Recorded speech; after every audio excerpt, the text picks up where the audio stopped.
Hello साथीहरू, यो चाहिँ मेरो हिजो शनिबारको दिनकै भिडियो हो साथीहरू। अनि हिजै अपलोड गर्नु भनेको अपलोड गर्न पाइनँ, मलाई चाहिँ सन्चो नभएकोले गर्दाखेरि। अनि हामी चाहिँ हिजो शनिबारको दिन चाहिँ खाजासाजा दिउँसो 2 बजी खाइसके पछाडि चाहिँ अनि 80 रुपियाँको आलु चाहिँ खन्नु भनेर हामी सपरिवार यो तरिकाले आलुबारीतिर लाग्यौँ। र मेरो श्रीमानले चाहिँ डोको बोक्नुभएको, अनि नानी चाहिँ त्यहाँ चढ्ने भनेपछि अनि मैले चाहिँ त्यहाँ चढाइदिएँ। अनि एकछिन हाम्रो घरदेखि हिँडिसके पछाडि चाहिँ हाम्रो बारी आउँछ नि त, आलुबारी यसरी। अनि सबै मरिसकेको थियो क्या साथीहरू, अनि त्यसको टुप्पोहरू पनि सबै मैले चाहिँ बाछीलाई खुवाइसकेको छु नि त।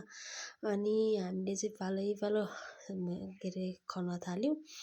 अनि साँच्चै नै आलु त मजाले फलेको रहेछ क्या साथीहरू। फेरि हेर्नु न, यो तरिकाले झोप्पा कति खुसी लाग्यो यसरी फलेको देख्दाखेरि होइन। आफूले गरेको मेहनतको फल होइन, त्यही पनि एकदमै अर्ग्यानिक क्या। यो आलुमा चाहिँ केही विषादी पनि लगाएको छैन, सिर्फ हुस्सेको दबाई बाहेक। अनि सबै गोबर मल हो। अनि हामीले चाहिँ सुरुदेखि नै एकदमै स्याहारेर यसरी आलु फलाउन सफल भएका थियौँ साथीहरू। अनि म चाहिँ यो ठाउँमा बिहे गरेर आएको 10 वर्ष भइसक्यो नि त साथीहरू। अनि आलु रोपेको मध्येमा चाहिँ यो सालमा मात्रै हो क्या यति मजाले फलेको। हेर्नुहोस् न कति ठुलो नि।